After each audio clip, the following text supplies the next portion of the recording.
Hello ladies and gentlemen, and thank you for tuning in once again to my channel for a video review of something that I've been promising for the last couple of videos, and that is the Arkham Knight Batman figure by Hot Toys.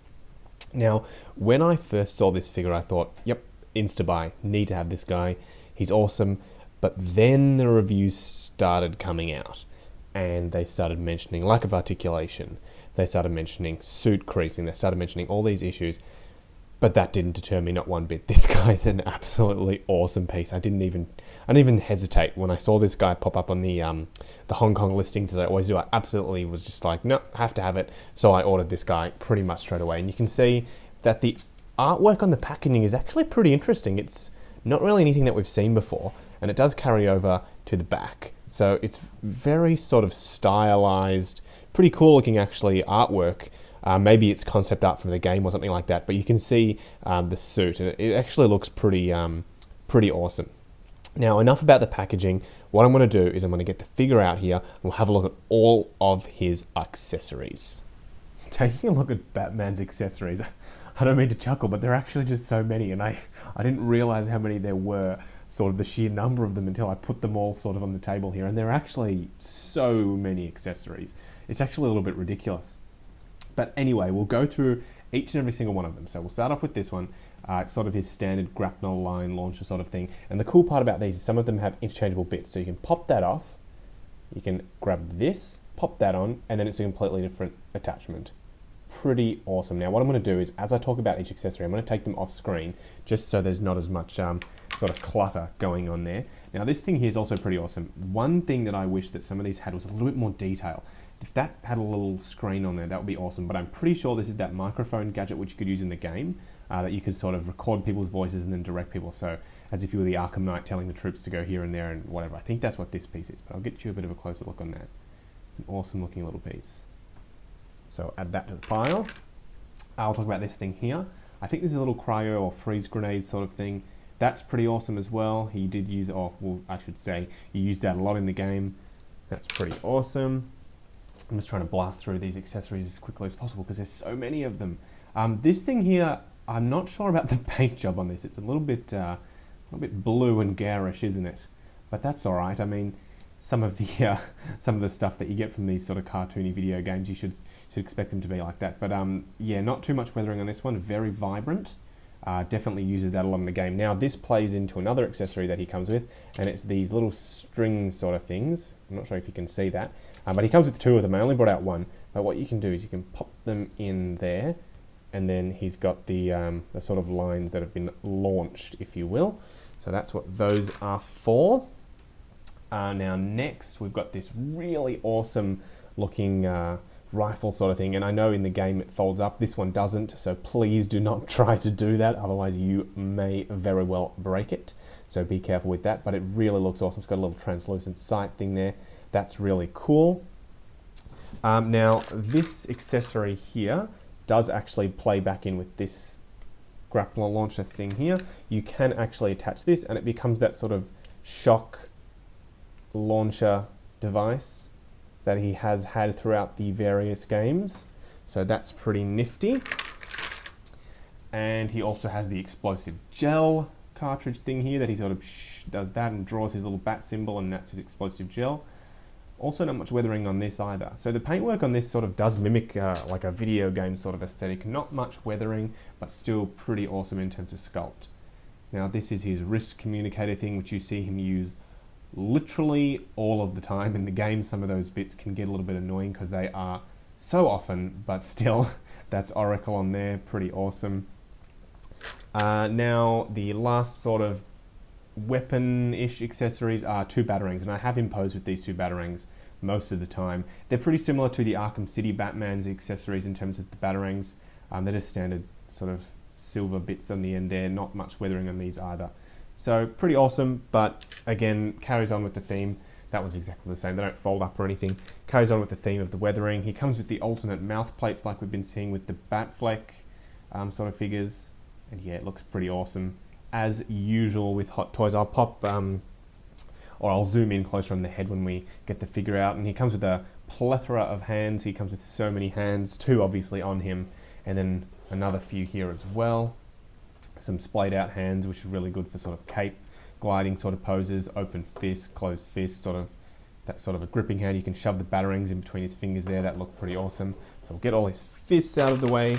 And the last thing that he comes with, the very last thing, is his display base. He does come with that sort of backdrop diorama sort of thing as well, but it doesn't fit in a detolf, and apparently they're pretty flimsy. They seem all right to me, but it doesn't fit in the detolf, which is why they always stay in the box for me, always sealed up in case I sell the figure.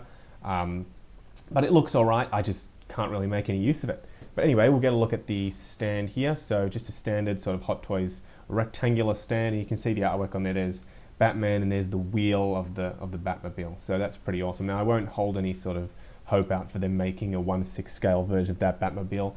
They're probably not going to even do the Justice League one. So don't get your hopes up, but that's a pretty awesome looking stand. So I'll get that out of the way and we'll have a look at the figure himself. So I thought I wouldn't make you guys wait any longer, and we're going to zoom in and have a look at this awesome sculpt work that Hot Toys put into this absolutely beautiful figure. Now they've done a really, really great job with that likeness from the video game. Now I know it sounds a bit silly saying likeness from the video game, but it really does look like a still out of the game. Really awesome. Now you can see all the sort of weathering, the chipping on the helmet, and all the sort of carbon fiber look on the bat emblem. They've just done a really awesome job with all of the sculpt work that they put into this figure.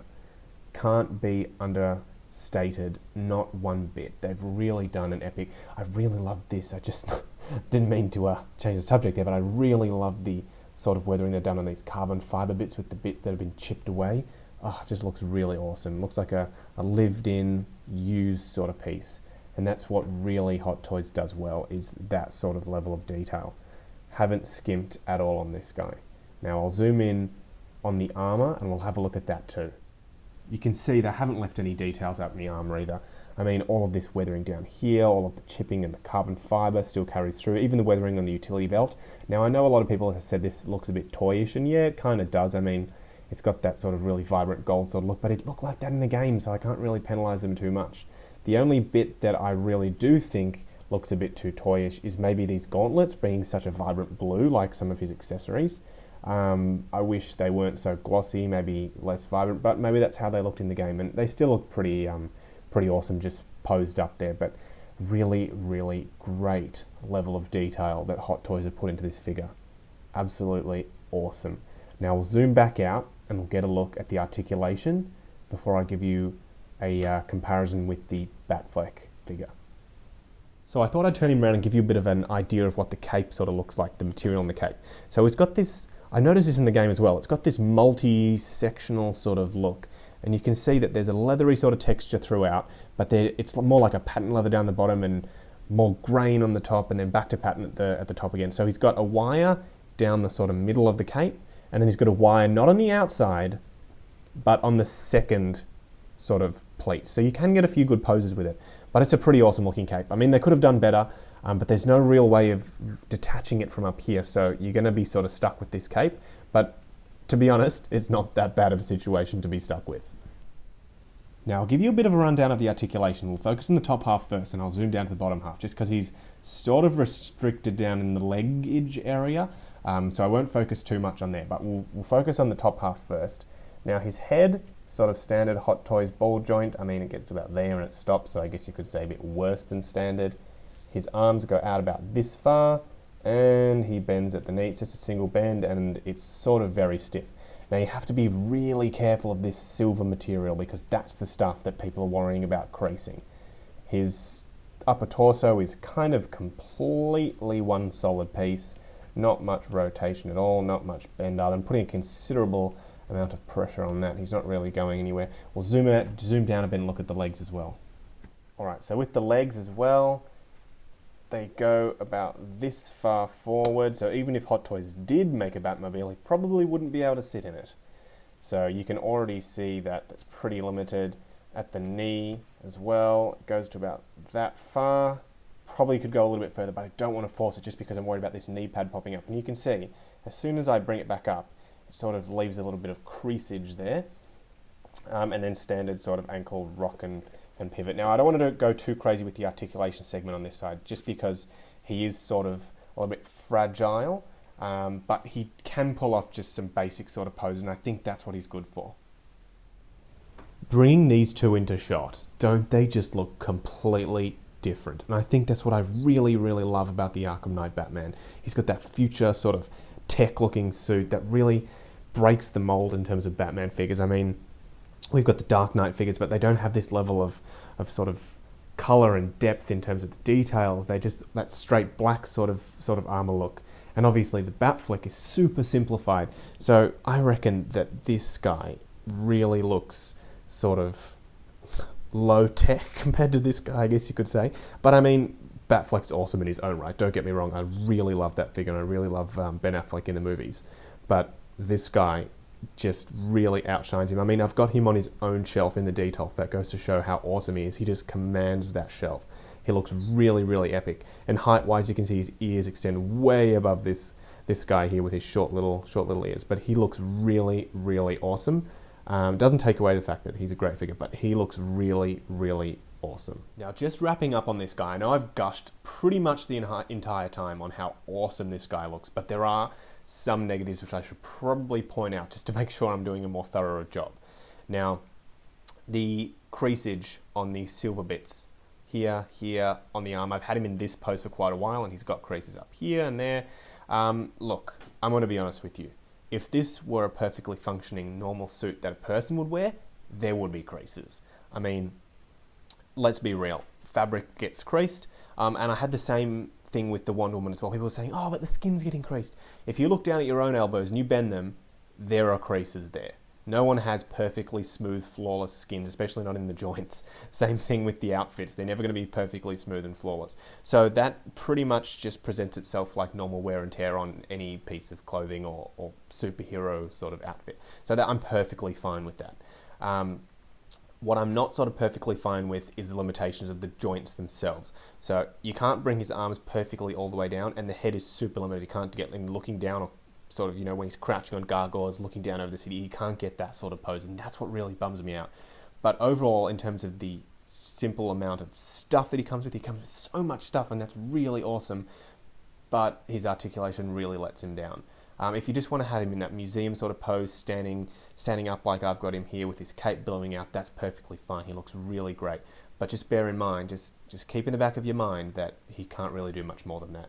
Now, thanks so much for watching, guys. My channel has been getting more and more subscribers each day, and I'm hoping to break the 100 mark, hopefully by the end of this coming week. So fingers crossed for that. So my social links are down below. Comment, like, share, subscribe if you can. Comment anything that you'd like to see me review. Someone's already said Doctor Strange, so I'm going to add him to the list. I've got a Harley Quinn special edition one that I'm going to do a review on pretty soon. I'm still working on the Masterpiece Sunstreaker. I want to get the transformation perfectly down pat before I do the review on him. But in the meantime, guys, thanks so much for watching.